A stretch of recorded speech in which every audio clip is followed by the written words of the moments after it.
You, Debbie. Do we have mics? Yes, we do. I had to ask that for Michael. So, congratulations, all of you. This is it is a visual stunner. It is a story stunner. One of the best origin stories that I have seen in MCU. So kudos to you, Scott, to Cargill, and to you, Kevin, for putting all that together. Something that I found very striking, very elegant about the film is the hand choreography in conjunction with the visual effects.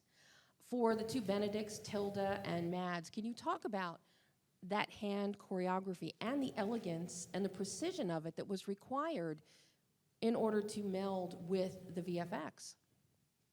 Well, that hand choreography is a thing called tutting.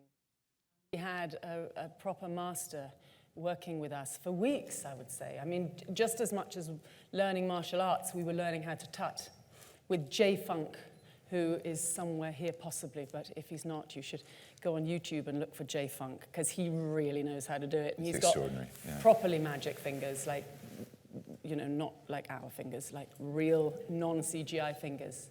And he taught us a series of extraordinary, very precise movements, which have to be super precise, because if you're going to go like that, you have to be at a certain point where the line is going to be drawn between your fingers, and you can't, of course, be in front of your face, which was always my issue. I was always going in front of my face with it.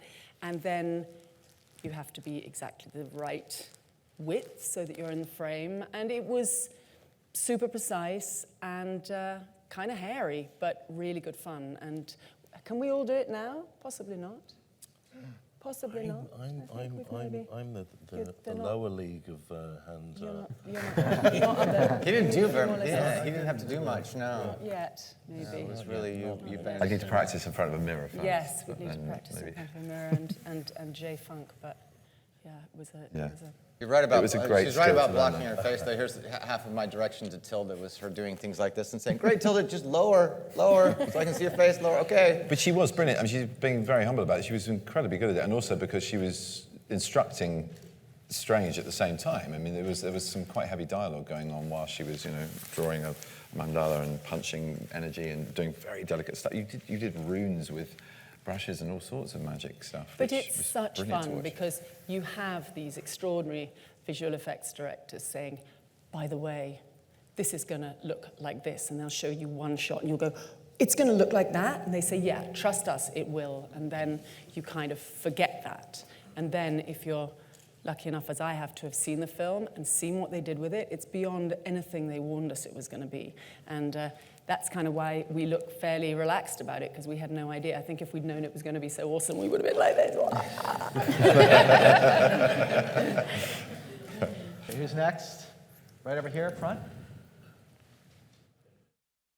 Mads, you've played in Bond film, you played Hannibal, so you've done these really kind of iconic villainous characters who were really relished their villainy, so to speak. But here you play a character who, from his perspective, he's the hero, he's going to save the world, and even when he kills people, and that's kind of a sign of his villainy, it's not really that different from some of the good guys who are saying, yes, we have to kill, but it's to save the world for a greater good.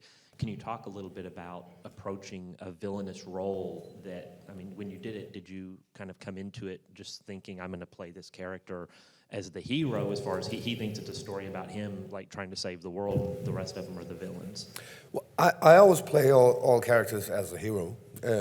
I mean, I think we have to look at it that way. The key to any good villain, which I think was very clear from the beginning in this script, is that they have a point. It's not completely crazy what they're saying. There is a point. Even in Doctor Strange's eyes, he does believe I have a point. Even though it's for a fraction, it's there. And I think that's the key for a good villain. You have to have something the audience identify with. So he doesn't just go ballistic and say, I'm going to take over the world, and because I can. It's fun. You know, no, it's the reason, you know. Eternal life. Doesn't it make sense? You know, and what's he thinking about up there? Honestly, just placing us here for a fraction of time doesn't make sense. So I'm onto something, and I think all good villains should be there. And then obviously it's in the script, and Scott was on that page. And so we tried to make him a man who believes in what he's talking about, a little like, yeah, a demagogue, Jonestown, whatever he's called, right? Somebody who believes utterly in every word he says.